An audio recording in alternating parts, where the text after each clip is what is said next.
You are listening to Peak One Sports.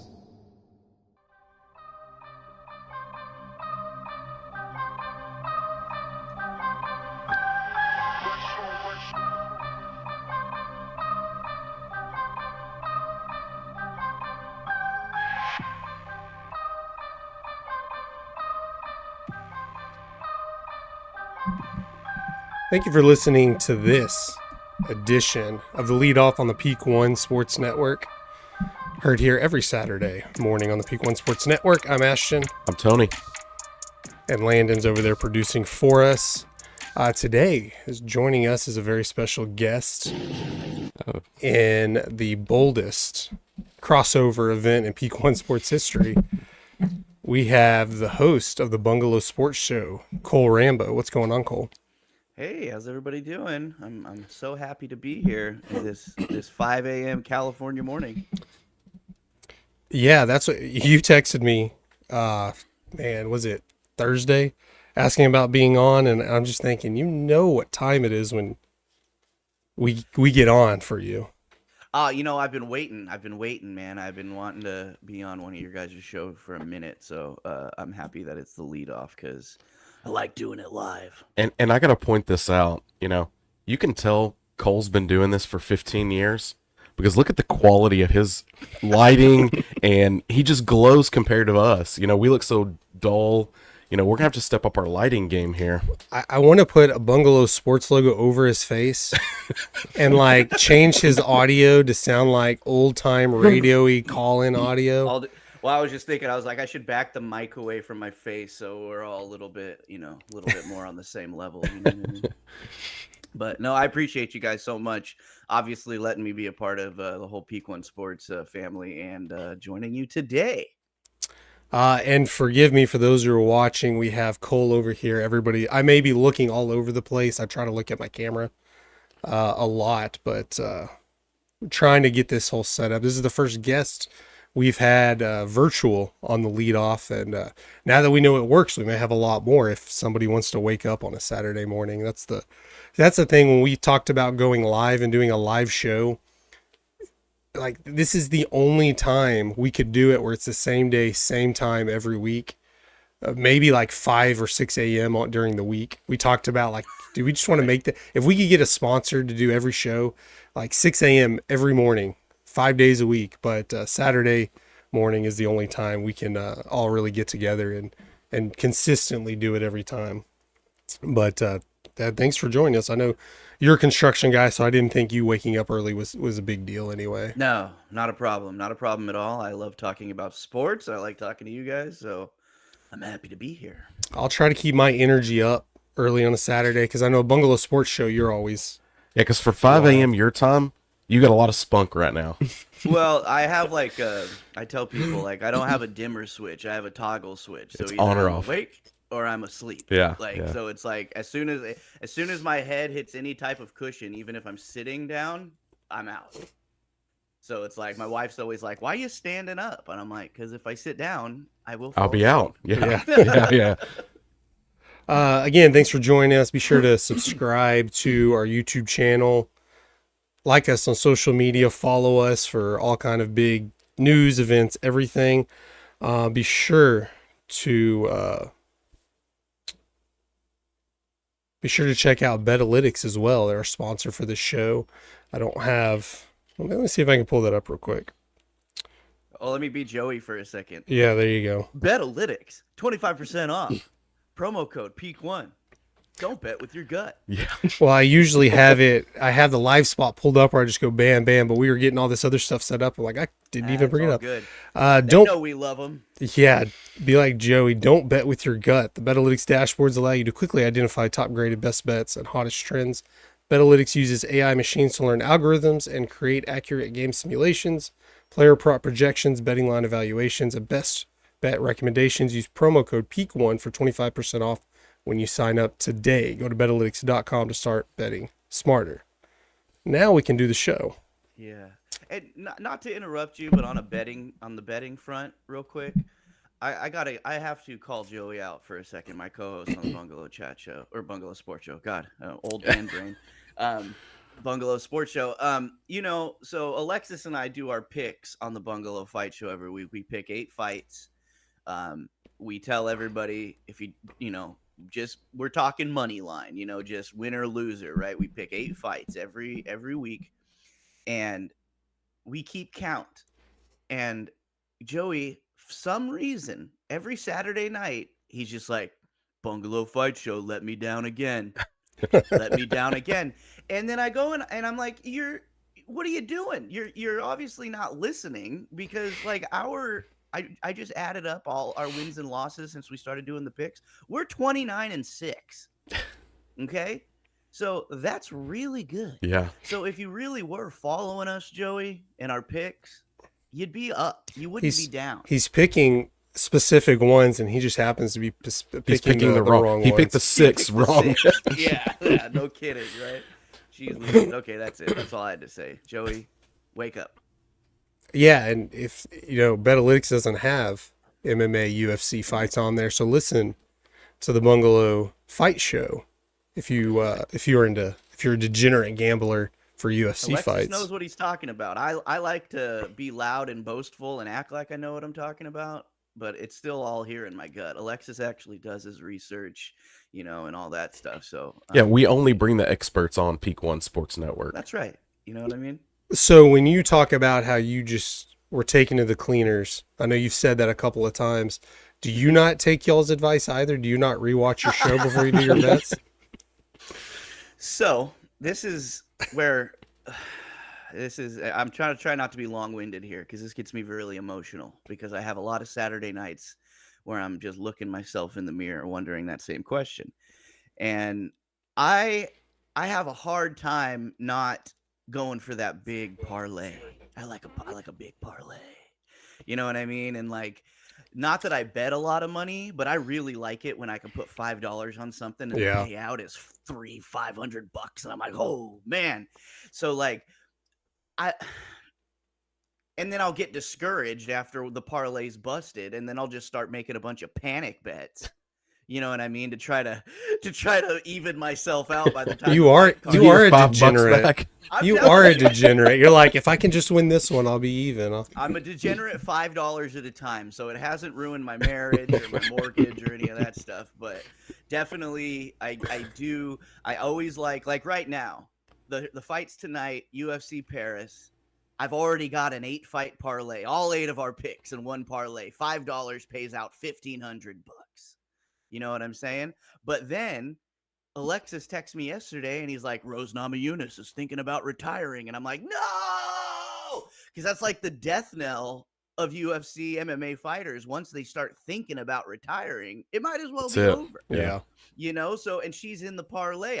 It's her first fight at a new weight class, former champion. I'm like, she's going to hit this second stride of her career. And then she does an interview saying, well, before I decided to go up a weight class, I was thinking about retiring. And it's like, well, don't second guess yourself. Don't bet with your gut. Don't make gut decisions. It's made, because if you switched, or I don't even know if you're allowed to do that, but if you changed something and you were wrong, that'd be even worse. So just let it ride.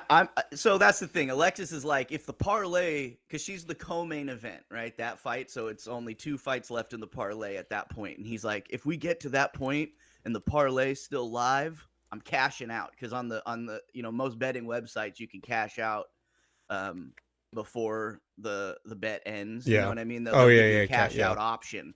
But my thing is like, I only bet $5, so I'm letting it ride no matter what. Yeah. You know what I mean? I'm not just go make some counter bets. 76. Go make you some counter bets to offset in case it doesn't work out. That's what professional gamblers do. I've watched every time I get to go on a work trip, I'm at a hotel and always get to Showtime. So I'll always watch those sports shows. And there was one about gambling, and these dudes are putting $3-4 grand on, and I'm like, that's okay. If I lose that, I'll get the, and they're putting a safety net under them. So even if I lose, I'll still win. Yeah. I'm like, hedge bet. Yeah. So, hedge bet. Yeah, that's it. As soon as we hang up here, don't do Mr. it. Rambo is going to go be making a hedge parlay with Rose Namajunas' opponent. Same parlay. Yeah. Just with her opponent in it for another $5. So just in case that's the one you get wrong, you'll still win. and watch. Rose is gonna win, but watch, the first fight in the parlay is gonna bust it. And Yeah. Saturday night They'll both be busted. Yeah, that's the way to do. Man. Spend like $50 and do like 10 parlays. Well, that's and that's the thing. That's why I always tell people, I'm like, I'm a big like live within your means kind of a guy. You know what I mean? I live comfortably. I make a decent amount of money, all that stuff. But it's like I don't need a big house. I don't need a boat. I don't need all this stuff. You know what I mean? I got a lot of friends who are like, unless I have this, this, and this, I'm not successful. That ain't me. Yeah. I don't like money. I hate money. I like money because it's a means to an end. It helps you live a comfortable life. Yeah. And it lets me bet on fights that I would already be excited about, but it just adds a little bit extra. But that's the thing is, if I was betting $100 on these fights, or even $20 on a parlay like that, it would hurt so much more. $5, I could find that in my couch probably. I think that is the saying? definition of a degenerate, is you work so you can bet. Well, but that's what I'm saying. The $5 Yeah. thing, there's the guy standing outside of Starbucks right now begging for change could have my betting habits and still be okay. You know what I mean? So it's like well, as long as you don't have the mindset that that's going to put you over the top. That's going to make it's just fun. If you could keep making money just to keep betting. Well, yeah, and that's the thing with me is like my goal with betting mostly is like, because just that little bit of extra tickle helps me like really get into a sporting event, whether it's football or anything else. So if I have a rooting interest, that's why I like fantasy so much, right? Is because it's not the money part of it. It's that I got all these players, so I can essentially watch every game all day that I want and find one guy that I can root for, or at least I can root for a handoff and not a pass. You know what I mean? Like things like that. So it's just those little things for me that make it a little bit more fun, but it's like my goal with betting is to never deposit into my account, right? I started betting like 2 years ago on my birthday. I put $100 in a betting account and it lasted me the whole year because it would go down, it would go up, it would go down. And then like, if I win over 100, if I get up to like $300-400, I cash everything out and just leave $100 in there. You know what I mean? I don't bet the rest of that stuff. The most I've ever had in there is like $1,800, and I cashed it all down to 100 and put it in my bank account. Yeah, that's exactly what I do. Like with DraftKings, I would put a set amount, and that's what I'm gonna bet. And if it gets low, I'm doing dollar entries until I can earn a little back, and then I can get into some bigger ones. That's what I do when I set up DraftKings. I think I put like $25 in it, and that lasted me like 7 or 8 months. Yeah. And then I put more in there. And you want to talk about a degenerate, let's talk about Alexis, in that not in a big money amount, but you're talking about a guy, he's the one who got me into betting. So if you want to blame somebody, blame him. And like, he doesn't even watch basketball, right? But he is the king of basketball betting. Like, this guy had like 10 grand. He won like 10 grand 2 years ago in a year just betting on basketball. And like, he doesn't even watch it, right? He just follows the numbers. He follows the trends and things like that. But he doesn't ever deposit. Like when we talk about being busted, he'll literally be down to like $3 in his account, and he'll make like 50-cent bets and he'll build it back up. And like, his thing now is like, when he gets an abundance of money in there, he spends it on promotion for our music and stuff online, because like, and things like that. And now, like right now, he went down to like $3-4 in his account like 6 months ago, and now he's up into the hundreds, because he does literally, like, when I do $5 bets, he's doing dollar bets. Yeah. And he's the king of like building that stuff up and being smart about it, not like me. You know what I mean? But those guys that do that, who bet lots of money on specific sports, I saw one doing college football, and he'll tell you why he's making this bet. It's not talking X's and O's like you would think. Like, I know football, I can go. He's saying some of the most random stuff. Is like, who would even think of that? But yeah, he's winning and winning and winning. Alexis hits the live bets all the time, like in between quarters and stuff, and like during a basketball game, he's like, oh, look at this score, look at what the projected is and all this stuff, and he's like, oh, I'm gonna hit that over right now in the second quarter, you know what I mean? And then like, he wins, and it's like, it's just, I would never even think to do that because I'm already got the bet on the game, so I'm locked in. Yeah. Yeah. It's like you can do live bets in like fights, like in between rounds. So you have like 1 minute to place a live bet because they close down the live betting while the fight's going on. So as soon as the round ends, the live bet opens up for the fight. And he's doing that kind of stuff. But like I said, I'm panic bet guy. You know what I mean? Like it's 5 a.m. and I'm bouncing around here like a mosquito. So think about if I got $5 on somebody when Rose Namajunas is losing tonight. Do you think I'm going to have it in me to wait after the first round, go in there and place a live bet on something else? Like, no, I'm in there. And then like right as the round's about to start, I'm like, crap, I should have bet on that. Yeah. You know, like it's. So you're telling us it's just $5, and then from the beginning of the fight to the end of the fight, you've thrown another $50 at it. Or on other stuff because I'm so disappointed. I'm like, okay, main event up next. I'm going $25 on a submission. You know what I mean? Like it's just like shit like that. So Yeah. But the same way, if you're winning, you're gonna get that high, that adrenaline rush, and you're gonna bet even more. You're like, I won $500. I mean, I'm what's $200?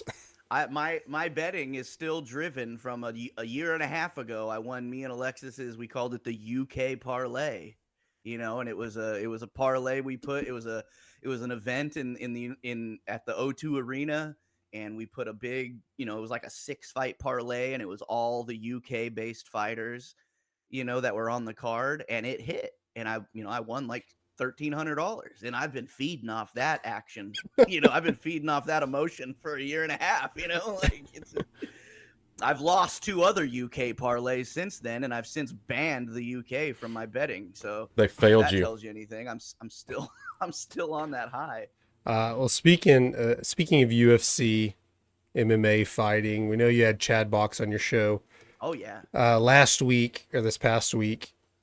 And apparently between now and this show, you're going to be the guy that breaks news on the Peak One Sports Network, because Chad did break the news that his fight did fall through and he's working on getting another one. But you have another piece of news to break here right now. Yeah, me and the boys decided last week, because, I've been trying to figure out a good day for another live stream. We did our UFC 291 live stream about a month ago, and it was a blast for us. It's, got the numbies up on the network, and it was just a fun time, and we've been wanting to do another one. And we're going to do one next Saturday, September 9th. And that's going to be UFC. It's Israel Adesanya versus Sean Strickland. And not to be too crass, but this is going to be a very one-sided fight. So don't buy this pay-per-view just for that one fight. Buy it for an experience, because Israel's probably going to knock Sean Strickland out in a pretty impressive fashion. And it's just one of these things where this is the UFC not wanting to give the fight to somebody else, right? There's a guy named Dricus du Plessis. He is a South African fighter, and he definitely deserves the next title shot. He just didn't want it on this date, right, which is in Australia. Israel Adesanya is from New Zealand, so they wanted him on this card. And Dricus was like, no, I need a full fight camp to fight somebody like Izzy. I just came off a win. I need to recover, get a full fight camp. And UFC is like, oh, yeah? Well, guess what? You're not getting the title shot now. So they give it to Sean Strickland, who is like a loose cannon on the mic. They didn't want to make this fight because he says a lot of things that make a lot of, the today's, I don't call myself woke, but I'm a lot more liberal minded than a lot of people. So it's like, I'm kind of like each his own kind of guy. Sean Strickland is kind of be my way or you're an idiot kind of a guy. And he says a lot of stuff. So they figured out kind of the way to market this with Dricus du Plessis versus Izzy, because Izzy is from New Zealand, but he was born in Nigeria, right? Dricus is South African. Dricus has been saying, I am the real African fighter, Izzy is a black guy. So that ruffles a lot of feathers when you're a white guy saying that you're the real African fighter. You know what I mean? Yeah. So there was that kind of storyline they were building, and then obviously they didn't give Dricus the title shot. Sean Strickland is the opposite of that, and so they're kind of they've got to market this as black guy versus the white supremacist kind of guy. Yeah. Like, and Yeah. it's just everybody tune in to watch this white guy get his, block knocked off. And I'm a Sean Strickland fan as far as like his fighting style and just everything else. Like some of the stuff he says, I think he says it's just kind of the way of the world now, right? You know what I mean? You want to get eyeballs, you got to be entertaining in one way or the other, and he's just picked that, picked that way. But I think they're really Sean Strickland's not going to wrestle him. He could wrestle Izzy. He's not. He's a guy who goes out there and just likes to rock 'em, sock 'em robots. Izzy's the best striker the UFC's ever seen. He's going to knock him out. So tune in to our live stream and watch him get knocked out with us. A week from today. A week from today. A Sorry, week that from was today. a little long-winded. But, No, that's it. You're promoting it. I mean, like I say, promote it in 10 words or less. It's I think like I always think a lot because the UFC is getting more political and more entertainment based these days than like merit based as far as who gets title shots and things like that. So I always try to think of like, why did this person get it versus this person? And like I said, they tried not to make this Sean Strickland fight because they didn't want him embarrassing the UFC with his words and what he says in interviews in the buildup, because he's going to kind of probably make you look bad to half of the country is going to think he's a piece of shit. And the other half is going to be gung ho, so it's like, they're playing on that now as the promotion. Yeah. Like, you hate this guy? Watch Izzy knock him out. You know what Yeah. I mean? You like this guy? Watch him knock out a black guy. Like, I don't, it's like, it's so transparent of what they're doing and like kind of playing on the emotions of the country really in their promotion. You know what I mean? So it's like, I always look at, me, I'm a storyline guy. I say it all the time. You got a cool nickname. I'm on your side. You know what I mean? So it's like, I always like to look into that stuff and kind of see like why is this fight happening? And it's like it's literally just the only storyline they could put together in a short period of time. So it's like trying to play off wrestling but not going full script.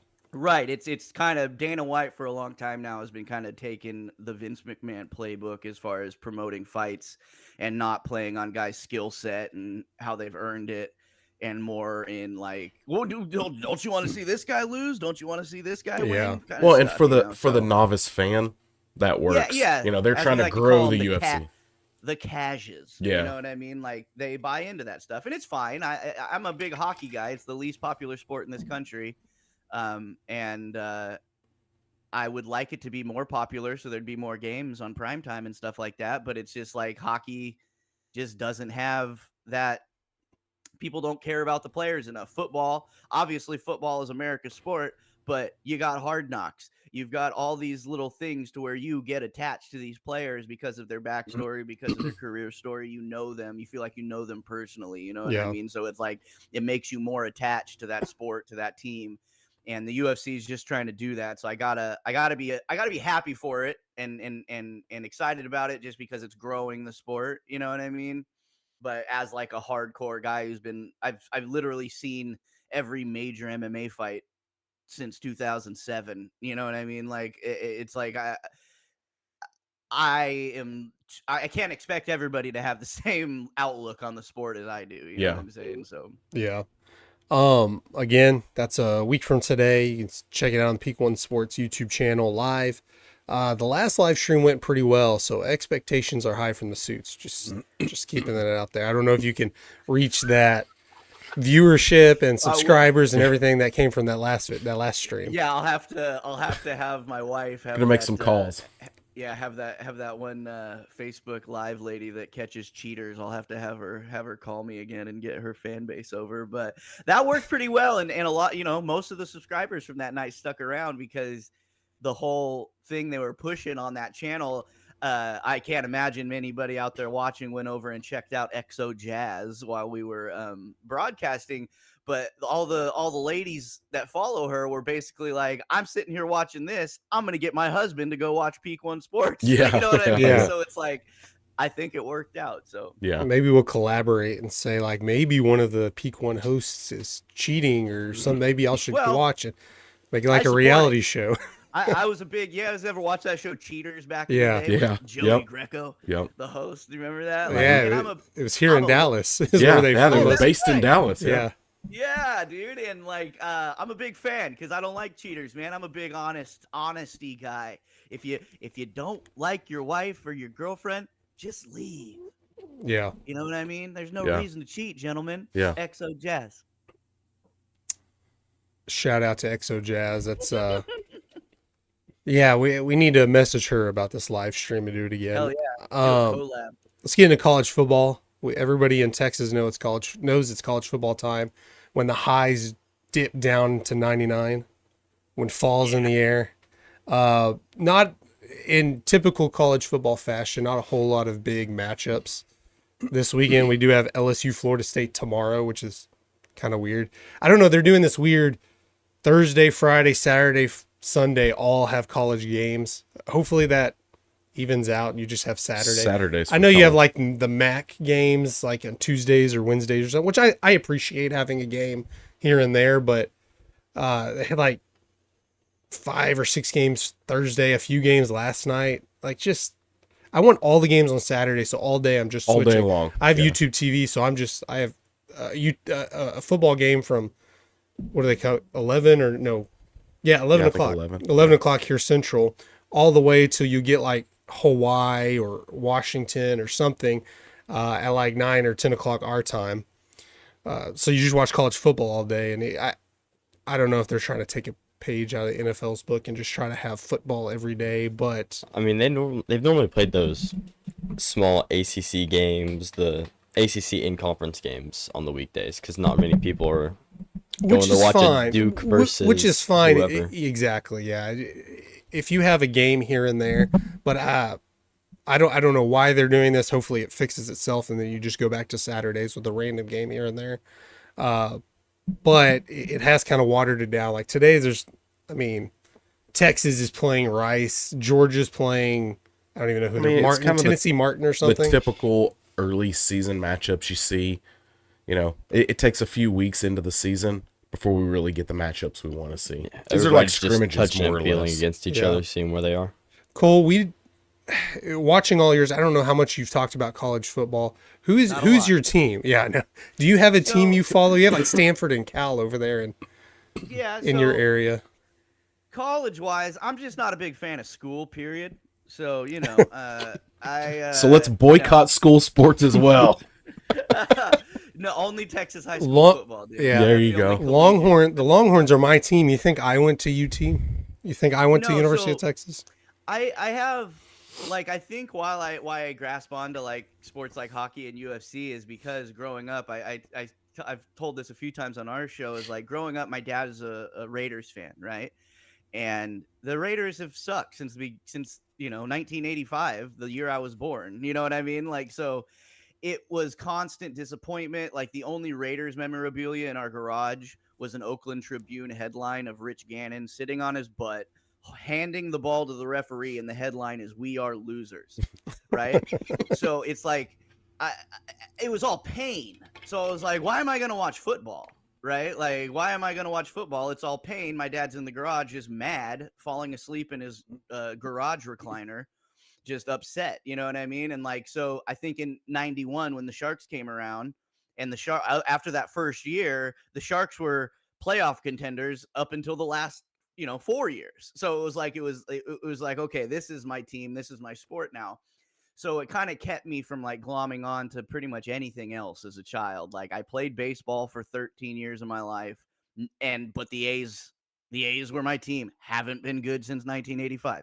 You know what I mean? Yeah. So it's like, it's just one of those things where, not that I only want to be a fan of a team that's good. Obviously, I'm a fan of the Sharks. They haven't won anything. But I college football, I never got that deep into football because I couldn't even get into the NFL, so I never dove into Yeah. college. We don't have as much. I feel like in other parts of the country other than California, like it's hard enough to get people to show up to our pro games. Like you could imagine what our college games look like around here, you know what I mean? My best friend Chris and his dad were Cal fans, so those are I've been to a couple Cal games. I've watched more Cal than anything else. I don't have a dog in the fight. It's kind of like the NFL, 10 years ago, I picked the Rams as my favorite team because I was forced into picking a favorite team by my buds. But I said I got to pick a team that's not going to win a championship before the Sharks, and they screwed that up. So now Yeah. I'm back to no football team. You know what I mean? So it's like it's just my allegiances are open. So if you guys would like to sway me a certain way, I saw those you sent. We're going to talk about this. I don't want to spoil it, but I'm a big jersey guy, and college football's got some cool jerseys. So maybe you guys tell me, well, who's my favorite team? Who should I follow? Well, if you see back here, they don't really have cool jerseys, but behind me, there's the Longhorns. Hell yeah. Over there by Hook 'em Landen. horns, hook 'em I don't know if his camera really is picking up. It's a Texas A&M parking only sign over oh, there. I see it. So These we got a two guys studio are divided A&M. here. Yeah, we got two guys A&M here. I just pretty much know all the drama storylines and following players that I know are going to be in the NFL draft and that I might need to draft in my fantasy. That's about as far as I go in college. You know what I mean? Yeah, and I want to get your thoughts on it because it's kind of odd, the conference names that Cal and Stanford are joining the Atlantic Coast Conference. It's they should just rename all these conferences, right? They just Conference I think 1, they should 2, just- 3.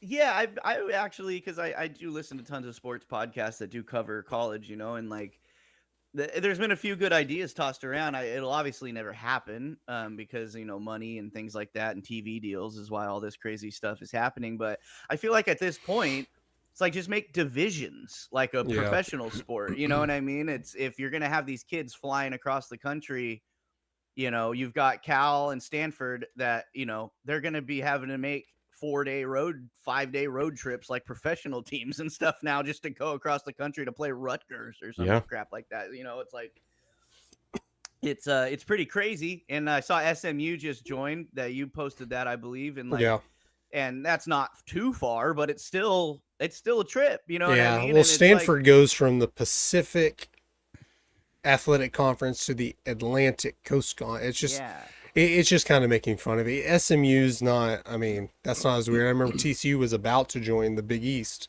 Right. Which was kind of weird before they joined the Big 12. But I heard yesterday, actually, they were talking, and my thing is, if you don't have a shot to win the national championship, you might as well make, like Division 2, Division 3 have their own league.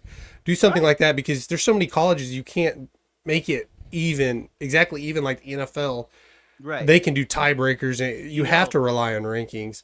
They should do it like English Premier League soccer style. That's what I heard. Well, 3 divisions and relegation. If you're the crappiest in the Division 1, you're in Division 2 next year. If you're the best in Division 2, you're in Division 1 next year. What I heard was they're moving towards a 40-team super conference. Okay. And the teams that are how many ever, the top bottom 2, bottom 3, whatever, will get relegated or delegated out into whatever's below that, and then they would bring teams in. I thought that was a kind of a cool idea, because if you're not, you know, one of the 10 teams, like even if you have a really good team, if your preseason ranking's not good enough or your schedule's not good enough, it doesn't matter. We've seen they go undefeated and they've kind of been thrust into the playoffs, and then you see what happens when, and they are going towards a 12, I think it's 12 next year, a 12-team playoff. Yeah. So I guess you can just throw teams a bone if, you know, Fast forward to 2045, and we've got like the March Madness of football, where there's 64 teams. You know? But if you have like Florida Atlantic, if they happen to go undefeated, you're like, throw them in there. Why not? Because the argument with BCS is, well, the 3rd, 4th, 5th ranked team could do it. Then we moved to 4 teams, and they're like, well, what about get that 5 or 6? And when we go to 12, I know that's going to be the thing, is like, oh, that 13th or 14th ranked team, they could have made a run. You know, it's go to 13, give the one the bye. Yeah, seriously, it's like there's only 3 teams that really have a shot, anyways, and maybe not even that most years, but. I could see one game, you know, the big upset, but it's not like college basketball. It's like 99 out of 100 times, Georgia's going to kick TCU's ass. Right. So you're not going to make, I don't think you're going to, you know, Colorado or just some random mid-tier school is going to make that Cinderella run through the playoffs. They might get one win, you know. Football, I think football is completely different than basketball and even baseball. I mean, baseball is not really big, huge. That's why you have series. Anybody can just win one game. Football, you can slow it down. You can, you know, kill momentum. There's so many different things you can do. It's a bigger deal when you see an upset in football. Hey, and also too, just for you guys, I can barely hear Tony and Landen, so if I'm talking over you guys, tell me to shut up because I interject a lot, and I don't want to cut you guys off. Yeah, you're good. Oh, you're doing good. But yeah, no. So I think a lot, like, I listen to a lot of old guys talk about sports, and old guys don't like parody. People who are team or fans of teams that have always been successful, they don't like parody because they always want their team in the mix. My team's I listen to a guy, Dave Damashek. He's been my sports broadcasting hero since I was 17 years old, and he's a huge Pittsburgh guy. And it's like, yeah, Pittsburgh's never since Tomlin's been around, they haven't had a losing season. So you've always got success there. So you're always in the mix. So he hates parody because parody just means that's one less spot for the Steelers to make it. Yeah. You know what I mean? That's one less spot for the Penguins to make it. I'm a fan of losers. So I love parody. Yeah. I love a Cinderella story. I love seeing different teams getting shots and things like that. So, but like you said, basketball and football being so different from each other in the way the game's played, and especially with like recruiting and like who gets what players and things like that, you'll see, the best basketball player in the country sometimes might be on a smaller school just because his grades suck or because his family's poor or because of where he comes from and he wants to play for Oakland, you know what I mean? Or, he wants to play for a school that's closer to his house, you know what I mean? And like things like that. But you can thrive in basketball and still come from a different school. In football, you'll see a random draft picks from little tiny schools and things like that. But for the most part, throughout a division or throughout schedules, which is, I think, might be the answer. Which is kind of what the NIL, is out there for, is that would open up the door for these other schools that could have boosters possibly, which is what pisses Alabama off. Nick Saban hates this system because he doesn't have the money from donors like other schools do. Not like those Texas schools, baby. You guys got that endowment. Yeah. I mean, you saw that Johnny Manziel documentary, didn't you? Hell yeah, dude. You watch that SMU documentary too. Yeah. They have some money at SMU. They might do now, doesn't that show you the difference in journalism from, the Johnny Manziel thing happened not even a decade ago. Yeah. You know what I mean? Maybe a decade ago now. I don't know how long ago it was really, but it's like one Google search and I could have found out Johnny Manziel's parents weren't rich. Yeah. There's a whole book about it. No, we talked about it. Jim Dent wrote a book. This guy's a renowned writer that's well respected. This guy wrote a freaking book about it, stating all these facts that he thought he knew. Dude, you blew it. Yeah, it's crazy. Yeah. You know what I mean? Like in the age of the internet, how do we not know Manti Te'o is getting catfished? Yeah. You know what I mean? Like my wife could go on Facebook and figure out she was fake. Yeah. Like real quick, like in an evening. You know what I mean? While she's watching Real Housewives, she could have blown Manti Te'o out of the it's not like this big media market, this PR department came up with all this. Yeah. It was like his 20-year-old best friend, like, oil money, let's go with that. Yeah. And then you see Skip Bayless talking about it, and, every ESPN show. Yeah, ESPN they ran with it. Oh, yeah. Don't worry. Lil Wayne's going to keep Skip Bayless under wraps now, so don't worry about it. I saw clips of his latest show. So instead of him, it's not one-on-one. It's like Keyshawn Johnson, like everybody's on there. Michael Irvin, like Skip Bayless can't get a word in edgewise because there's so many guys on there now. It was actually pretty funny. Yeah, I haven't tuned in yet, but yeah, it's pretty crazy. The as deep and in depth and as in everybody's face the media is to let a story like that Johnny Manziel thing slip through. And the sad part about it, I think, is the guy was a great football player. Yeah. And it's like, and he was a great football player without any practice, without any, 0.0 hungover half the time, all that stuff. If somebody would have uncovered this lie and said, hey, dude, you don't got to lie about this stuff. Like, okay, you know what I mean? I guess maybe he was obviously getting paid, so there would have been some reprimand. But it's like, if somebody could have uncovered that early enough, taken him under their wing, kind of helped him out in the therapy side of things and the, alcoholism and all that stuff, like the dude could have had an NFL career. Yeah. Easy, because he was on the cusp of he got drafted first. Like, that is insane. And it's like, No, go ahead. But Finish your thought. I was just saying, like, he would have been an easily fixable story Yeah. if somebody would have just figured out the truth, because the guy had such raw talent that if somebody could have got him to watch 0.5 minutes of film, he could have been an average NFL quarterback. You know what I mean? So it's like, it's kind of real sad. And the whole issue has nothing. It's not like steroids or anything like that.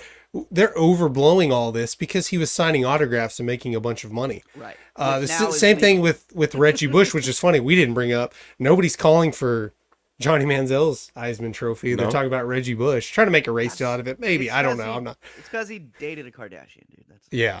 But like Reggie Bush didn't do anything wrong on the field. Like they're taking away USC's wins and titles and his Heisman Trophy. Crazy. I'm like, well, he didn't cheat. Like, yeah, maybe he wouldn't have gone to USC if they didn't buy his mom a house or something. I get all that. But what's Reggie Bush going to do? Like, you're offering my mom a house. I assume he came from poverty. I'm not making any assumptions, but I am, but I think that's why. But teams do that, and you're an 18. From poverty. If somebody offered my mom a house, I'd take it. You know what I mean? Exactly. Yeah. And you talk about steroids in baseball. That's a real issue. You could talk about one side or the other. Yeah, technically he did. Everyone was doing it. Everybody had the opportunity to do it. But this, like, if Reggie Bush goes, like you said, goes and plays anywhere else, he's still probably going to win a Heisman. Johnny Manziel goes anywhere else, which I don't think A&M did anything sketchy to get him. Not any more sketchy than everybody is doing before you could pay players. But I think that's way overblown, and now it makes everybody kind of look like an idiot back then who's saying they should never get paid. It's going to ruin the sport, and now it's like I was on the side that, yeah, the schools, who cares if they pay them or not, but let them go make their money, and now that's what they're doing. Right. And it didn't ruin the sport. Yeah. Well, the thing is I've always looked at it because I'm a artsy fartsy type dude at heart. You know what I mean? I've worked construction like a tough guy since I was 14, but I've always been an artsy guy. And the thing that's always struck me is like financial freedom, or just not worrying about where your next meal or how your lights are going to get paid for. It grants you full expression of your art, right? Because it's like, I don't have to worry about selling this art. I can just make what is coming out of me. Like a lot of artists, no matter what whether you're talking about painting or music or whatever else, they make stuff that's going to make them money. Like they have a talent to make this, right? I know music, right? They have a talent to make music. They want to do it as a career. But the most creative things aren't necessarily the most popular. So then they get pigeonholed into this thing of where, can I make something that straddles the line of creativity and financial stability, right? So once you get to a point, like a lot of famous musicians, their parents were rich. It's not because of nepotism. It's because they didn't have to worry about money, so they could focus 100% on their art, right? And that goes, same thing with sports. To me, I'm a fan of mixed martial arts, but I think all sports is art because, yes, there's rules and there's guidelines and there's techniques that you do. But in the end, like you watch a defensive end come around the corner to a quarterback. None of them do it the same. And the best ones, you watch Von Miller, he's got moves that nobody else does because nobody else can do them. He's figured out these moves that his body moves this direction and things like that. And that's what gets him in there, right? It's an art. It's self-expression. And if you can focus 100% on that and not worry about where am I going to have dinner tomorrow? Yeah. You know what I mean? Like, that's a big deal. And when you're in college, even if you're not playing sports, you're worried about money. You're a hostess at Applebee's, you know what I mean? And also having to take midterms tomorrow. Like when you're a college athlete, you got to worry about grades and you got to worry about performing on the field and you got to worry about money. So I think the NIL is going to make the sport better in the long run because you've got, I listen to podcasts that barely make any money that sponsor small school players. They just pick one player a year that they say, you know what, we're going to give you $5,000. We're going to give you, you know what I mean? We're going to just this one guy out of this one school. You know what I mean? Some of them pick them by names. I listen to like Extra Points. They're a big podcast, but like they pick like Bumper Pool. He was from like Arkansas or something like that. He was a linebacker, and it's like, your name's cool. You've got some potential. Let's give this guy some money and let's see what he does when he doesn't have to worry about dinner. Like it's just, I don't know. That's my thoughts on it from that perspective. But I think the NIL is a great thing. One, because I think colleges make so much money off their sports that some of it needs to go to the players. You know what I mean?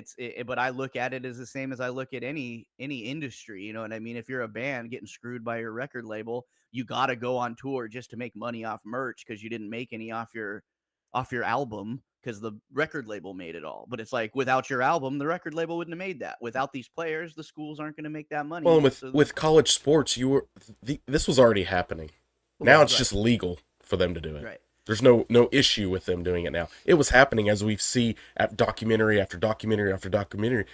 These guys are making money anyways, so let's just make it legal. Let's take all that off the table, like you said, and let's just enjoy it. Right.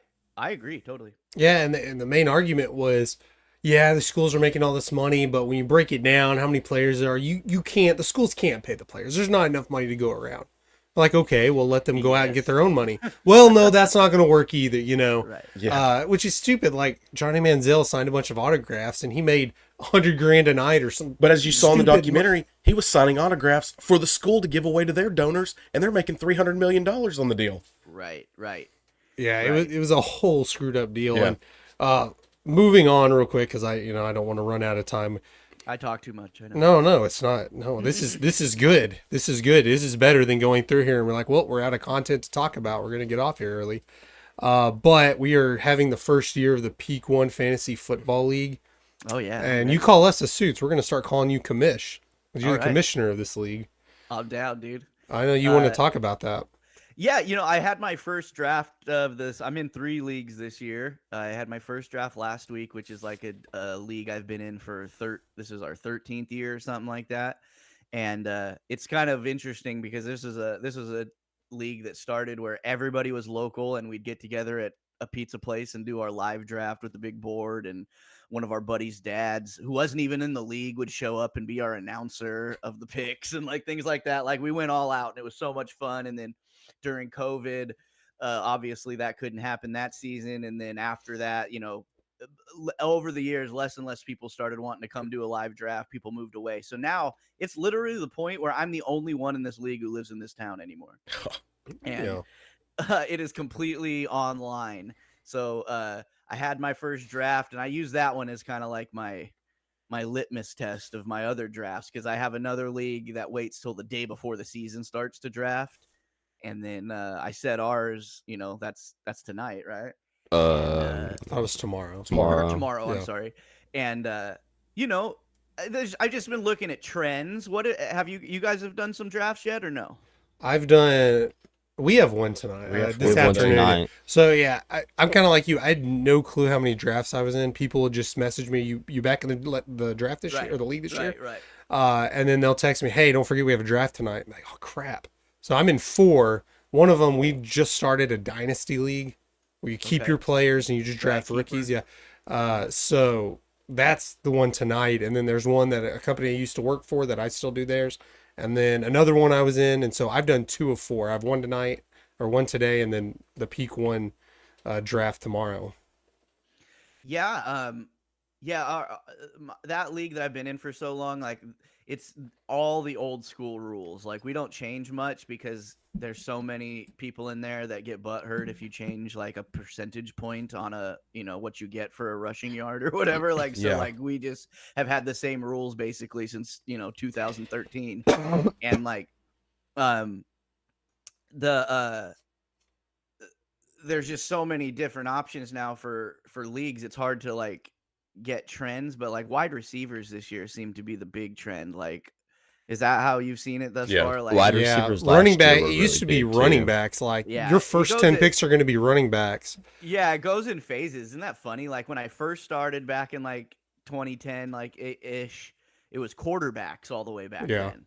And then it went into running backs, and now it's wide receivers. And it's funny when you follow. I saw some draft experts, fantasy draft experts, saying that you shouldn't even take a running back until like the 7th round now. Mm-hmm. That it's all receivers, and if you can get one of the top 5 quarterbacks, take one of those guys early too. Yeah, and I think a lot of that too is because like the NFL trend, it seems, obviously, because nobody wants to pay running backs. Yeah. Like a lot of teams are going to be running back by committee. Yeah. Running game by committee this year, so you're not going to get all those big points. So if you wait till the last round, you can get a team that's going to be running 2 or 3 running backs all game long, and you can it's a good flex spot. It's not even a starting spot almost anymore. Yeah, one way or another, your quarterback's going to get their points.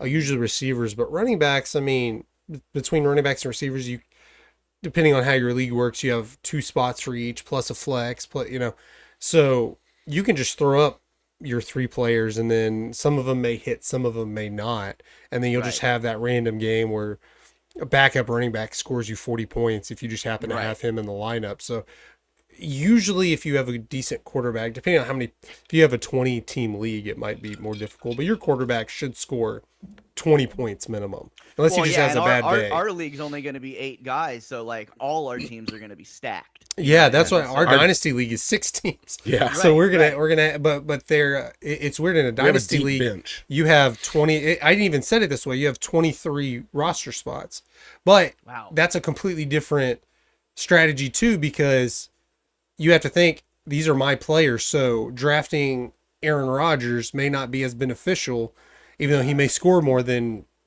maybe Justin Herbert. I don't know. Maybe they're pretty close fantasy points wise, because Aaron Rodgers might be done in a couple of years. Right. But you can't just like, okay, well, I'm going to go draft the rookie quarterback to set up. Like, well, you can't just. It's not exactly like building a team in Madden. And trade for him or something. Yeah. But I like the idea, because you can trade draft picks and do all. You can tank and build for the future and things like that. Like, Makes you feel real professional. Yeah, and when you start out 1-8 or something like that, you're not like, well, I lost this league, I'm done keeping up because it's over. You're like, well, I have to, you can tank and get a better pick next year or whatever, but at the same time, you're like, well, I have to keep this team one way or another, because I know guys will more strategy trade money under the table and be like, hey, I'll trade you my guy because I'm out of it anyways. Which now you can do that if you want. If a guy's undefeated, like, hey, I'm gonna at the trade deadline, trade for a really badass running back or whatever. I'm gonna trade a couple of picks away. That's that's more appropriate, because he's also giving up picks. It's not really screwing everybody in the league. Yeah. Well, and I've been thinking a lot about our king of the network.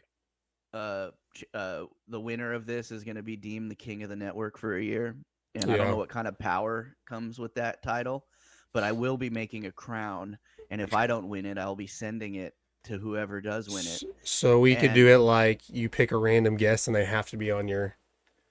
They like Joey's going to be on y'all's show tomorrow or whatever, just something like that. Well, I think being this is the inaugural season of the Peak One Championship League, whoever is the inaugural king of the network gets to make the bylaws for the future, and then as other people win it, you do what a king does. You fit the rules change, to what you like and the rules you like, and if you, and that crown, touchdowns are 50 points. Yeah, you know what I'm saying? Like, we'll see what happens, but like, I don't know about you guys, but like, again, I tell you, I hate money. So like, yes, I love winning it. It's cool when you win a league and you get a money payoff, but I'm way more about bragging rights. I'm way more about like, the fact that I've been in a fan of the same league for, almost 15 years, that's a big deal to me. You know what I mean? Like, this is like a thing, and it's like, I made the trophy for that league. So you think I'm quitting? I don't care if those guys move to China. I'm not quitting that league because I made the trophy. So I'm waiting for the day where somebody has to mail that thing back to me. You know what I mean? And like, my name's only on there once, and we get, the little new plaques made and put it on the base every year and all that stuff. That's a big deal. So when I make this bejeweled crown, and whoever gets their hands on this, even if they think they don't care that much about this 8-man Peak One league, once they get that crown in their hands, oh, they're gonna care. They're gonna know. Yeah, so anytime you're on our show, if we win it, I'm gonna make sure I'm wearing it, or if I'm on your show, Yeah. I'm gonna wear it. Yo, Just no, It'll be on display on 100%. whoever's show. Yeah. and then If who? you think- yeah, you think it's not a big deal? Tune into one of our shows and you see somebody else on the network wearing that crown. It's gonna motivate you Yeah. for next. And you and whoever loses, we can get some kind of payoff. Like maybe they have to be on every show for a week or something. Ooh, If I that's win a that good one. crown, you know how often I want to be on your show, just so I can flaunt it. No, if one of us California guys loses, we have to be on the leadoff every Saturday for like 6 months. You know what I mean? Yeah, I'll wake up yeah, at that 4 a.m. Yeah. So who's gonna lose and why is Joey gonna be on the leadoff for every day? Yeah. I'm just waiting for Joey to pick a kicker in the third round. Well, Let's so, at least yeah, help Joey so- out. Look, Joey, don't be the first one to take a kicker. Wait till someone else takes a kicker, then you can pick one. No, Or if we're doing that, I'm taking kicker with my first pick, just so Joey takes one. Okay, go ahead. I'm taking You Justin can Tucker in the- sacrifice that. Yeah, the I 1-1 can see. pick. Kicker, you should really just wait. Yeah, Justin Tucker, but after the first couple, it doesn't really matter who has what Yeah, you kicker. got Justin Tucker, Harrison Butker, and maybe Tyler Bass. After that, wait till the last round. Like I have been a guy. In fantasy, like I always take defenses before everybody else, and I always take kickers before everybody else. Obviously, I'm not taking kicker in the heart of the draft, but like See, for me, unless you get the top 1 or 2 defense, I just rotate them every week. I just look at the that's what I matchup. do, yeah. I'll just pick one up every week, different. I've had the Cowboys That- defense score 20 points before. I'm taking a defense pretty reasonably early. Yeah, but you got to look at the matchup as well. Like, Yeah. Houston may have a better offense, and they got a better quarterback. But if you take an average defense against a terrible offense, like against Houston, they might score more points than the Cowboys or the Eagles defense against you know Yeah. one of the best offenses. That's normally Or- if you have a good defense, you keep them. But that's what I'm like. If I get a middle of the road defense, I'm just looking at matchups and swapping. I them like out. keeping the Well, Cowboys as my defense because yeah, they're and my normally sleeper defenses are always 1. defenses of teams with crappy offenses because Yeah. they're on the field more with more opportunities to score points. You know, if I can't like you guys said, like if I can't get a top 3 defense, if it's not on the board halfway through the draft, then I'm waiting towards the end. But if the Niners are still up there at pick 6, you know what I mean? Like, and I'm just filling my bench at this point or whatever, I'll pick up a defense. If there's a top 3 defense up there and, you know, halfway through the draft, I might pick them up. I don't know. Joseph, I don't know how much prep he's doing. He joined. I think he just like sneakily joined another league just to say this isn't his first time.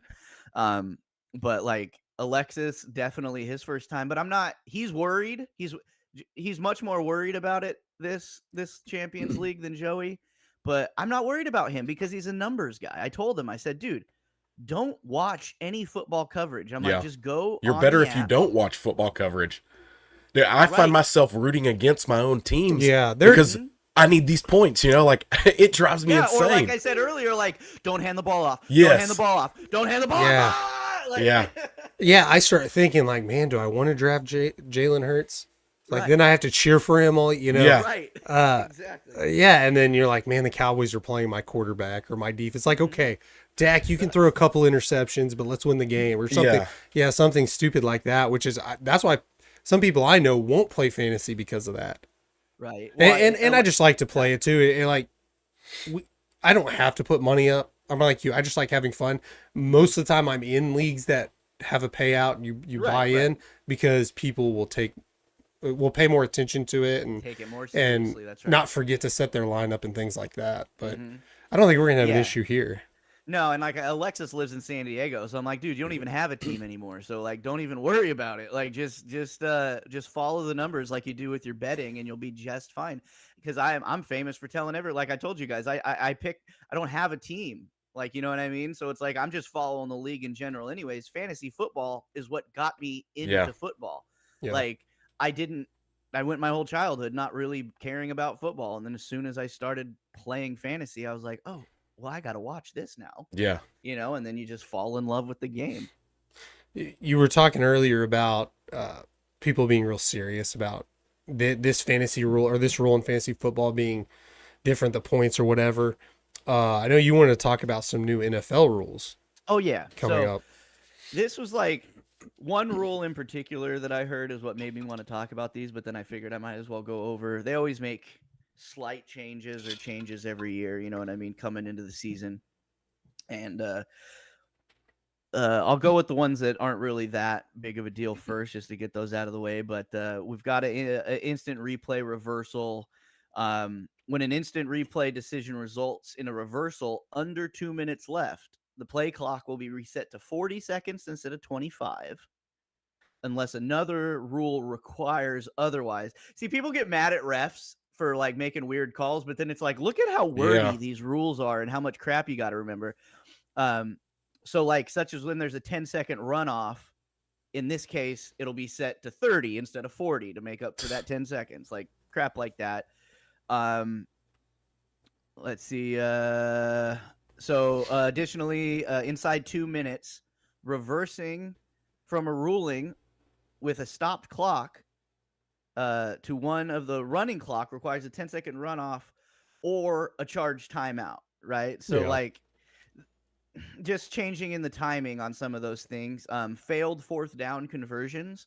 All failed fourth down conversions will now be reviewed like a touchdown.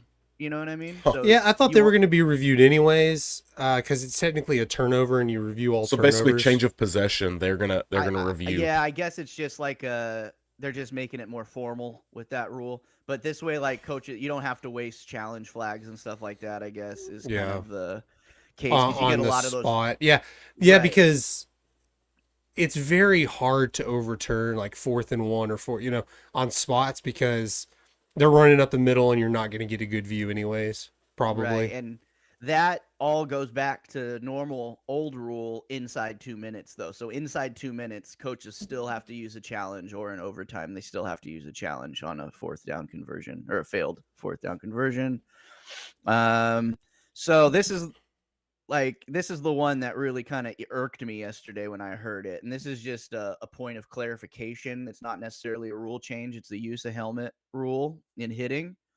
So, as you guys know, it's helmet to helmet and all that stuff. Leading with your head gets you penalized. Now, it is literally hitting the player with your helmet on any part of their body. Yeah. You can't lead it. You can't lead at all with your helmet. I remember they changed the rule a few years ago where running backs couldn't, and that literally completely that's what running backs do.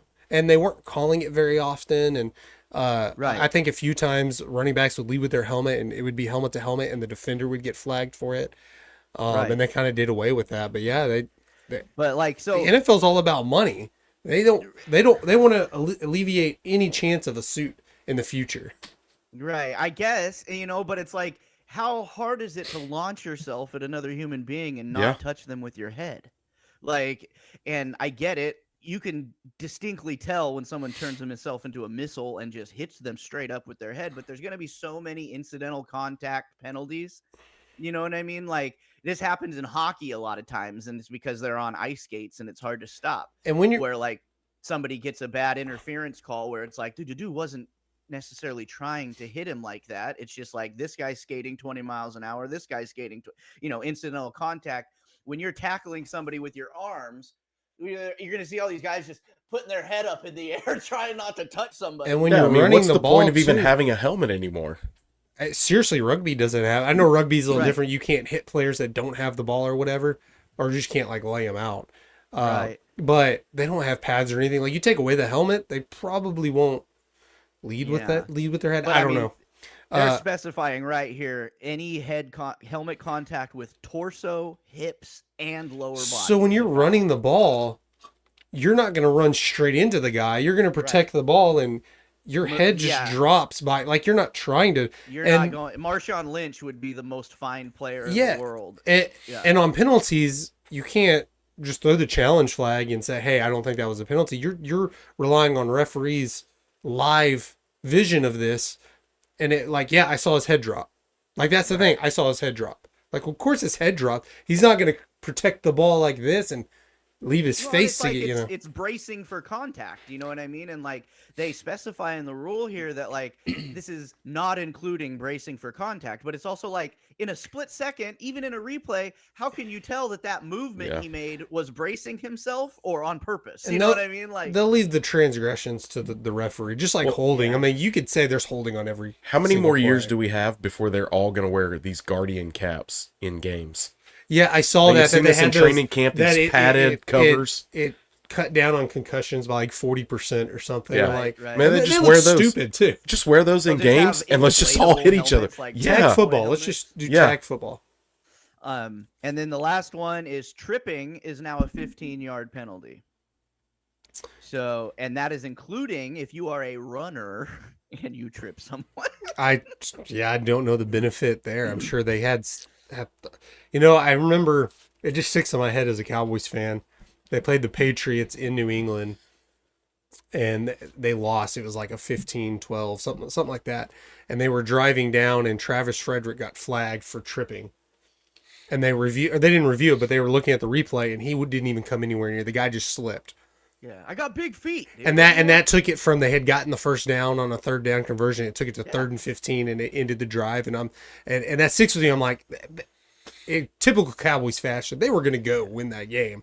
Of course, I'm going to think that. Well, but there's also the Patriot way. We'll change the rules. The rules will change for us. Like Yeah. the tuck Yeah. and all that shit. You know what I mean?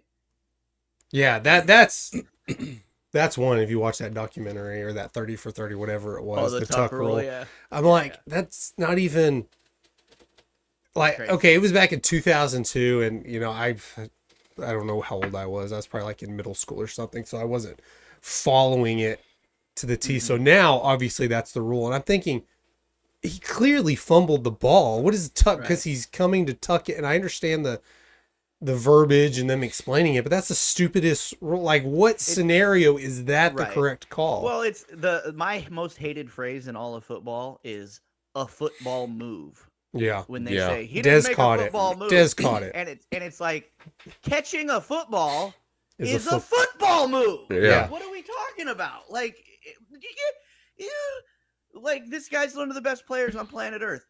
Being birthed from his mother was a football move. Yeah. Like, what are we talking about here? Like, I hate that so much. Is like he didn't catch it and then make a football move. And it's just like they have lawyers coming up with all of this verbiage, and then there's either something like where in the rarest of occasions, here's the scenario where this comes into play, or they just look at it and like, well, technically that's the word, that's the verbiage. I know that's not the intent, but I guess it goes that whole letter of the law versus spirit of the law type of stuff, and you got to leave that up to the zebras. Yeah, and that's when like review is a great thing, having video review, but at the same point, when they don't overturn something that's obvious in the review, or even when they do it and it's probably the correct call, but with Facebook and Twitter and everybody look in this slow motion frame by frame, the ball did this or he stepped here. I'm like, okay, that's not, or it looked like he held, like you could see where he grabbed the jersey, but it wasn't for a split second. It didn't affect it, but the video caught him crinkling up his jersey. Yeah, his thumb got caught in his sleeve or something like that. Yeah. And you see that screenshot, all off season. This is bull crap. We didn't lose. The refs cost it for us. And the same thing with social media. It's a blessing and a curse. But then there's also the call with the Rams and Saints. What was that, like 2019? Yeah, the no call pass interference. And then they tried to fix that by making it reviewable, but I don't think they overturned one. Because pass interference is like holding. It's like obviously there's situations where that was pass interfering, but again, that's like when you slow it down, that's pass interference. Like, well, yeah, but did it stop him from played that slow? Yeah, exactly. It's more of a judgment call too. If you review everything, I've seen plenty of calls like, hey, here's the last play of the game that was, whatever happened and we didn't score a touchdown. It was 3rd and whatever, 4th and whatever. And you see this guy holding and the defensive lineman's like flailing around. Like you see that caption, like if you played it in real time, he made it like if you get pulled back just a little bit, you're doing this so the ref will see you or whatever. And you know what it comes You take down a to? screenshot. I saw Jared Goff on Pardon My Take, and they asked him, was that pass interference? And he just looks at him. He goes, "Did it get called pass interference?" Yeah. And he's like, "No." And he's like, "Well, then it's not." And also, too, when you go back and look at that game, yeah, that was a big swinging moment in the game, obviously, but there was still a lot of football to play left. The Saints also didn't. They could have kicked a field goal.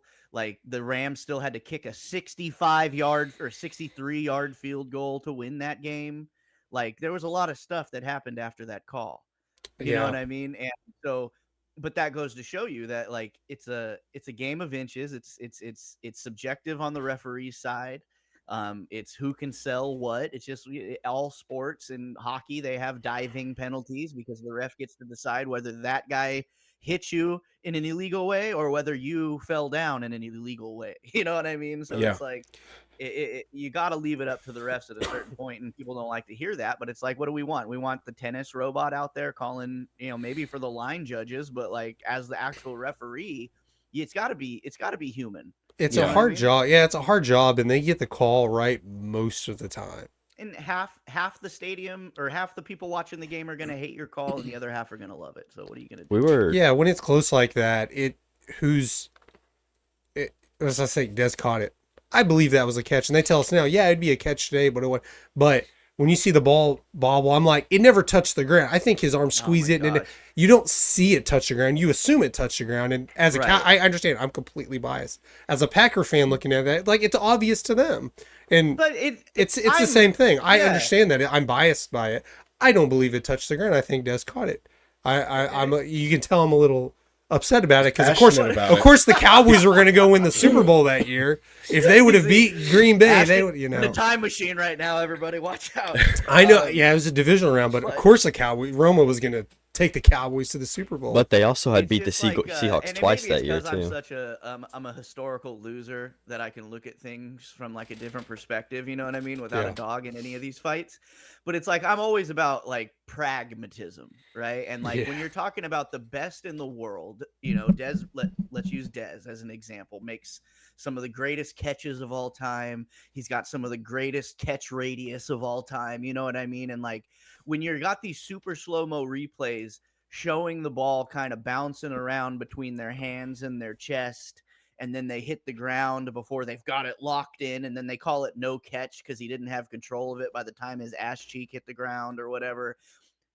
He caught it. Like, what are we talking about? Like, just because the super slow-mo camera that was invented in 2020 lets you see that little tiny bobble in there. You're buttering up the suits right now saying he caught it, aren't you?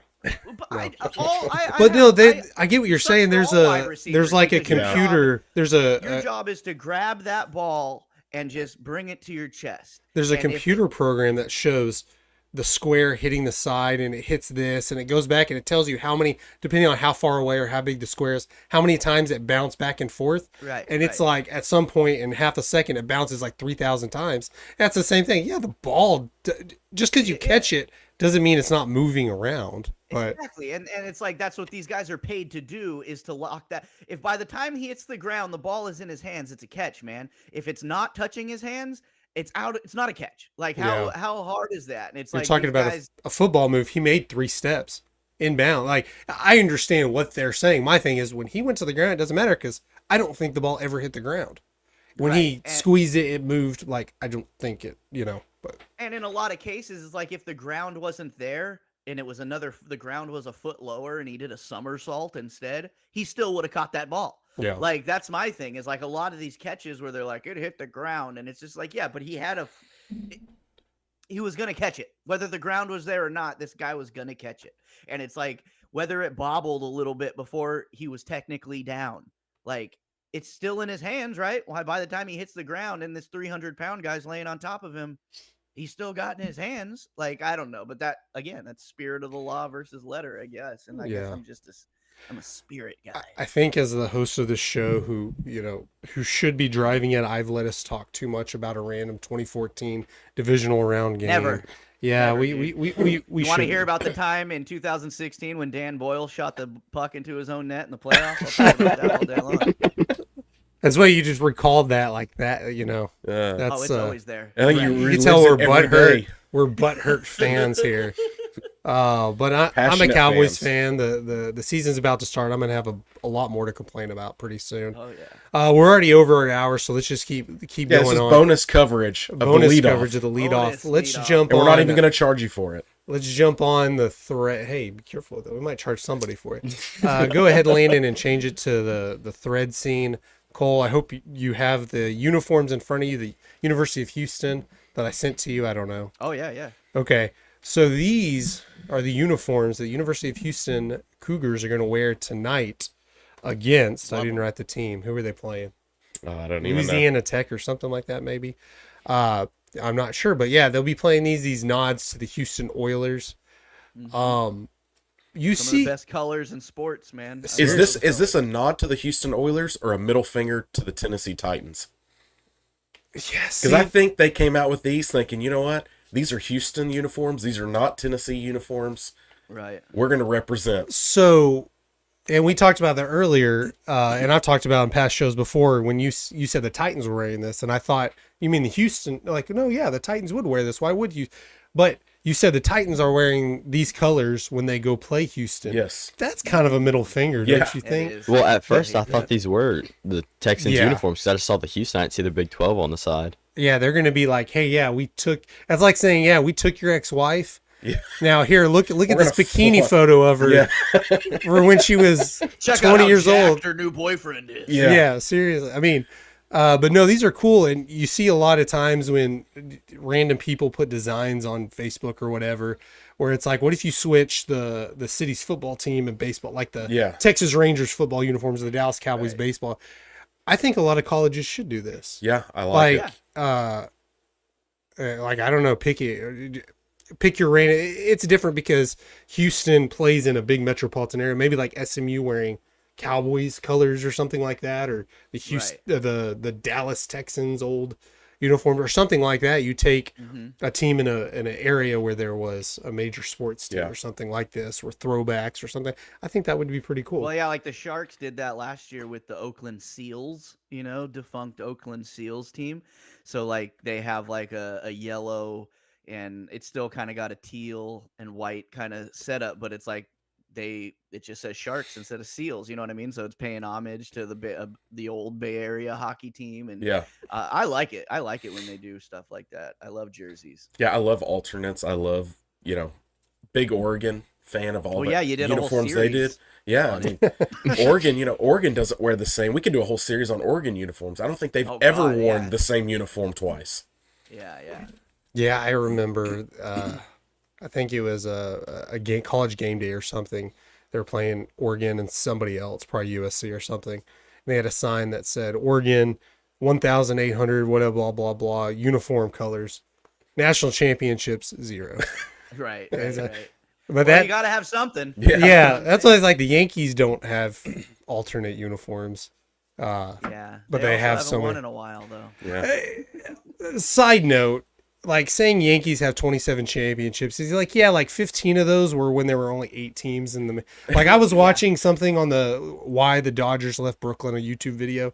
It's like Brooklyn was playing New York Giants or New York Yankees like every year in like making the World Series. I'm like, that's a pretty good run, but there were only 8 teams in Major League Baseball back then or whatever. See, that's why Ashton and I get along, because we're both the same bitter bastards. Man. Yeah, seriously. Yeah. So my I- teams, the Cowboys, Rangers, they've all started in the 60s and 70s. As a hockey fan, see, my team started in 1991, so I get to be more bitter than you. Is like I constantly see these rankings of best NHL franchises of all time, and Montreal Canadiens are always number 1 because they have They have 23 championships. But it's like, yeah, but 23 of them came when there was 4 teams and their goalie was selling used cars during the week. Yeah. Like, what are we talking about? You know what I mean? Like, they won those championships, got drunk, and lost a trophy in a lake. Like, are we really counting that in 2023? Like, I don't buy it. You know what I mean? And they're now, since I've been born, they've been a joke. Like, it's like, a Canadian team's always going to be, ranked higher than everybody else because it's a Canadian sport. But it's like that kind of shit always irks me. Is like same thing with the Yankees or or anything like that. It's like, if the Patriots don't win another championship for 20 years, are we still going to talk about them being the best franchise of all time? Well, I hope it's not. funny that this week I saw a thing about, the Cowboys. Everyone says, oh, they haven't won a championship in 23 years. Landen. It's like, and the Eagles always say, oh yeah, we won one now. Yeah, you know how many years it took the Eagles? 47 years to win their first championship. Right, Don't talk about our 23. You know how many years it took for the Commanders, Redskins to win? Like, Right. we actually have the least amount of years Bitter away, Cowboys separated fan from coming a championship than anyone else in our division. No, man, Yeah. it's called math. Yes. Do some math, okay? It's percentages. Yeah. But Right? you know, John F. Kennedy only missed one Detroit Lions playoff win. Yeah. Like And and that was against the Lee Cowboys, Harvey by the way. Oswald only had to hit one shot. Yeah, I like looking at I always make a point, and I used to bring it up when I had a podcast years ago, or a live internet radio show years ago. These random ass stats, and then I'd kind of break them down, and Cole, you'd appreciate it, but I'm sure nobody cared about me breaking them. Like, this isn't as crazy as you think it is. This isn't that big a deal when you break it down.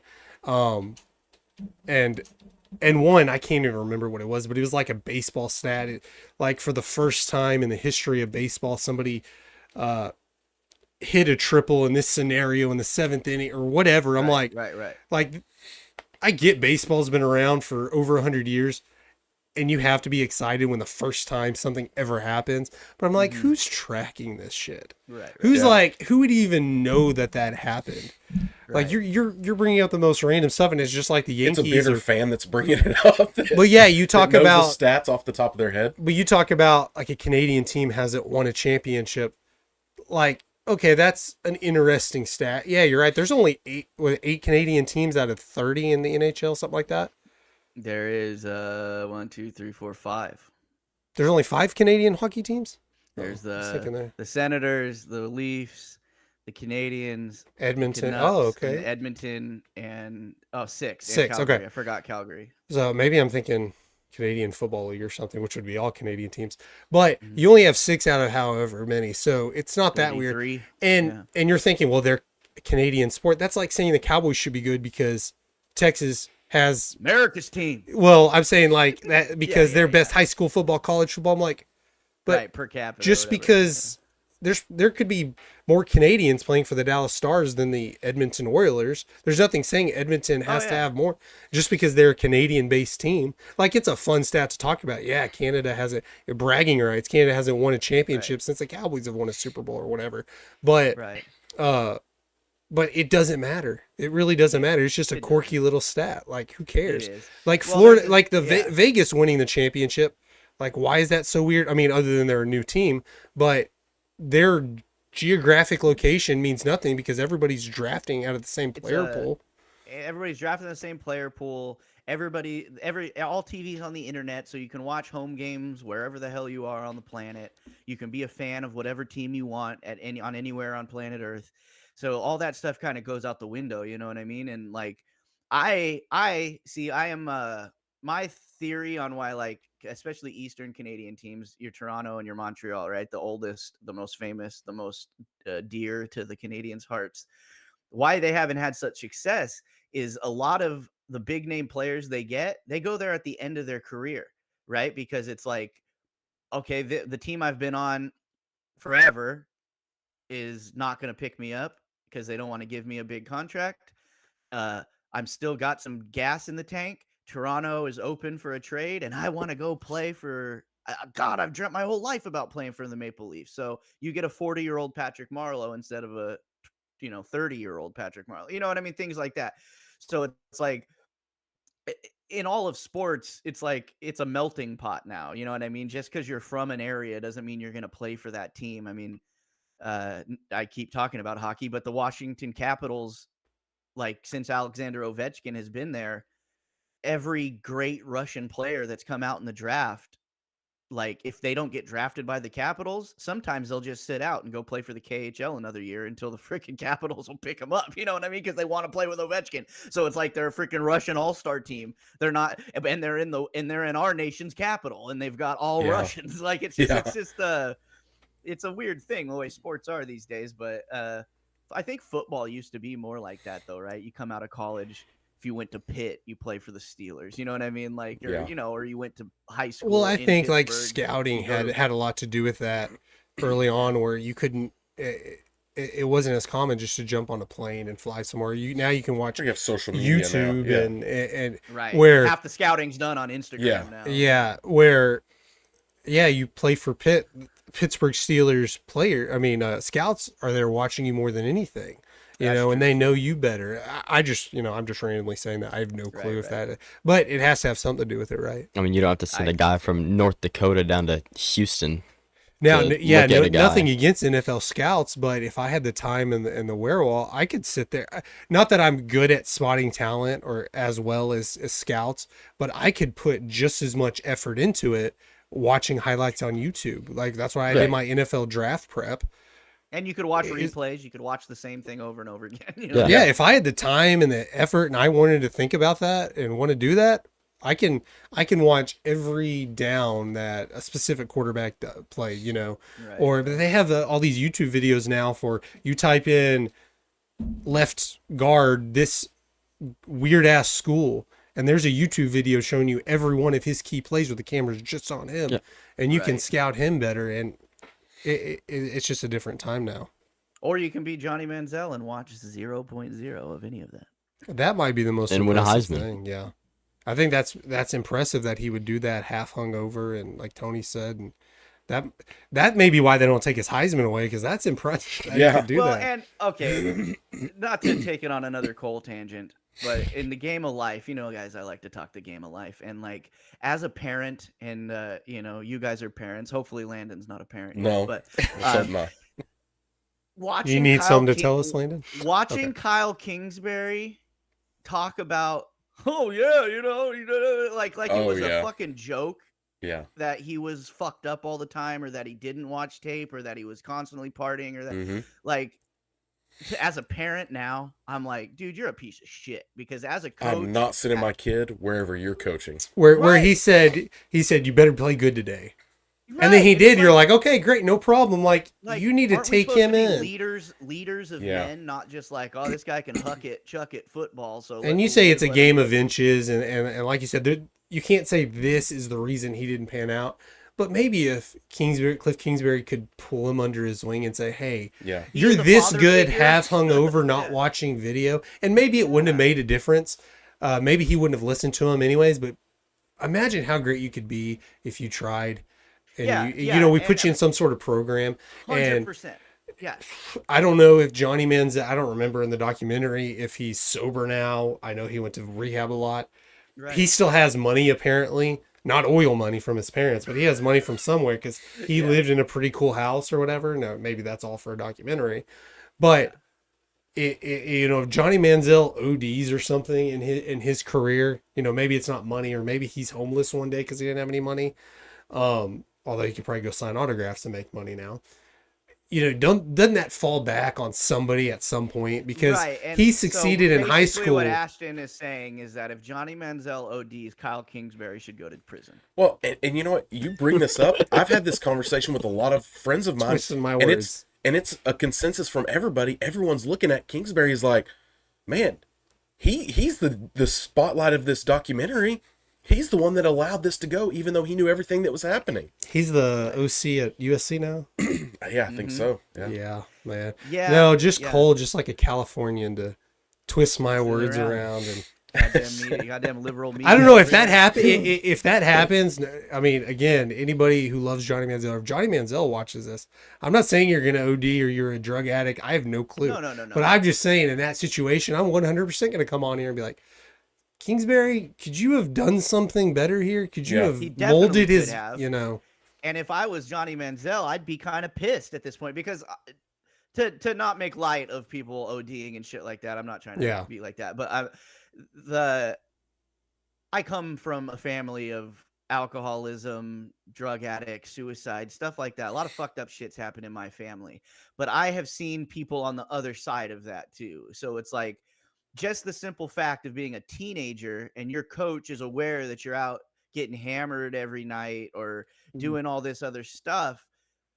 it's like the kid's away at college anyways, football or not, right? You know what I mean? So as a college football coach is like, yeah, your priority is the football team and the product you put on the field, but it's also like you're kind of a father figure to a lot of these kids who came from messed up situations, and this is your chance to kind of set them off in the right direction, even if they don't go pro, even if they don't make it in the league. Like, you get a chance to like give these kids an example of like, this is what you can do if you focus. This is what you can do. Like, I don't know. Maybe that's just me being an old man now, but it's like, I just feel like rather than just send him out there because he can do it hungover, it's like Ashton just said, it's like sit him down and be like, dude, imagine what you could do if you weren't hungover, if you watch some film. Yeah. You know, go hit him up on a Saturday night rather than go find him. You know where he's at partying. You know what I mean? Like, what are you doing, Kingsbury? Like, just go to the bar and say, hey, Johnny, why don't you come hang out with me and watch some tape? Or let's go see a movie or something. Like, you know, Yeah. It's just stupid, cheesy stuff, but Yeah. it's stuff like that that helps addicts. And Johnny Manziel seems, I don't think he'll end up in that OD situation because I've seen, whether he's clean or not, I've seen enough interviews now with him that he seems very self-aware. Yeah. And a lot of people who end up on the street or end up, you know, dying or with real bad problems like that, it takes too long for them to become self-aware of their own problems. You know what I mean? And he seems like he's very self-aware. So I think he'll be okay. But like I said, if I was him, I would have a little axe to grind with Kingsbury of like, dude, where were you? Yeah.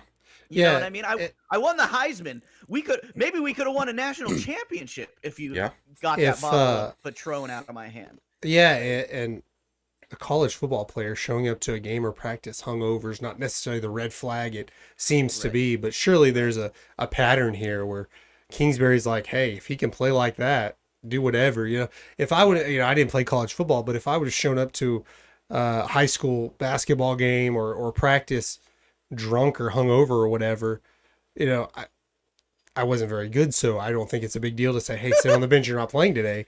But man, suspend him for a quarter, make him run, like do towel pushes or bear crawls or whatever. And, yeah, well, we all saw the magic Kingsbury did in Arizona, so Yeah. Maybe he can't be, you know. Yeah, you have your USC quarterback. He's going to get touted this year as being so good again, but he's got Caleb Williams already, who won the Heisman already. So it's just like, well, Johnny Manziel, and I guess you can call him an alcoholic in college, and then you had Kyler Murray, who can't stop playing video games when he's supposed to be watching film. So hopefully Caleb Williams doesn't have that vice that he's addicted to, whatever it's good or bad, because you know Kingsbury's not going to help him. Kingsbury ain't going to stop it. No. You know what I mean? I don't think Lincoln Riley is going to stop it. Lincoln Riley may have been blessed with the best lineup of quarterbacks back to back in the history of college football, where now he's got this big time job, and wherever he goes, it's quarterback you. Yeah, he might Heisman's in a row. Baker, Kyler. Did he coach Baker? Hurt. Yeah, Baker, Yeah, Kyler, Baker, Kyler Murray, Jalen Hurts, and now Caleb Williams. And he had Spencer Rattler too. I mean, he hadn't won Heisman, but he was good at it. Can you imagine Oklahoma? Side note, you had Spencer Rattler, Caleb Williams. You're like, hell yeah, and then the very next year they're both gone. Yeah, and then you just suck. Anyways, but yeah, I want to see Lincoln Riley without a quarterback. See if he's really a good football coach. You see Nick Saban you had a quarterback the last couple of years, but just Alabama just winning championships without an NFL caliber quarterback. They're getting paid now. We can't win with these millionaires on my team. Not like anybody else does it. But I think we settled it, though. I think all four of us just need to join forces and coach a football team. And we'll be the most successful college program in the country. Yeah. Fantasy football, maybe. We'll suck at try football, it this year but at we'll fantasy. make some real solid human beings. Yeah, whoever wins fantasy football gets to be the head coach of this team. I will say that crown will look nice on Peak one you. Who? Peak one you. Oh, Peak one. Crown will look nice on the leadoff every week. Either way, I don't know if he's bragging, saying one of us is going to win it, or whoever loses or whoever wins has to be on our show. Maybe. I don't know. You already said you're going to draft a kicker to coerce Joey into doing it. So I guess you're saying me or Tony. I'm going to email Joey and tell him that he needs to draft Brett Maher with the first pick. Is Maher even on a team anymore? He just got cut, didn't he? Yeah, the Cowboys cut him. I don't even think he'd be on a team right now. Yeah. or Zerline or whatever. Man, who's the Cowboys kicker? Kicker by I committee. think Greg the Legs in on the Jets now, isn't he? Probably. I know. I can't remember Cowboys. They've had like 3 kickers the last 4 years that can bomb 60-yard field goals, but will miss like 4 or 5 extra points. Yeah. Like from 0 to 35, they're pretty questionable, but past 35, you're good. You'll make it. It's a given. But yeah, we're running way past our time, so let's just go ahead and end this before we start. Who knows what Have a else we'll get 4-hour into. I stream. can sit here all day and talk to you guys. So I know, that's what we were. We're gonna have a game plan. Like, okay, we're not gonna go 3 hours today. We could. That was the goal. Don't go. We might have like a charity Only an show where hour we just 30. do like a 12-hour Yeah. long stream. We or need something. a- one of All day those long. telethons, dude. Yeah, Oh, I seriously, like we're used just to gonna watch those talk as a and we're kid. gonna have people donate money. We need a Peak One Hell yeah, dude, podcast. I'd Get do it. everybody on.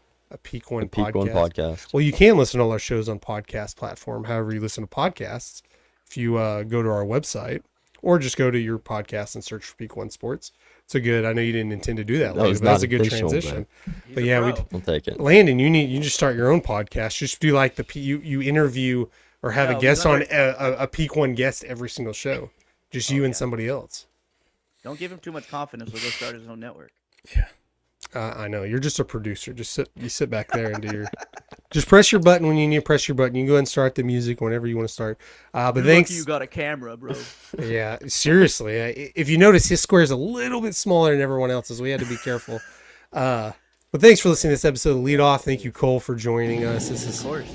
You are listening This to is Peak One Sports. had been a great success, I think.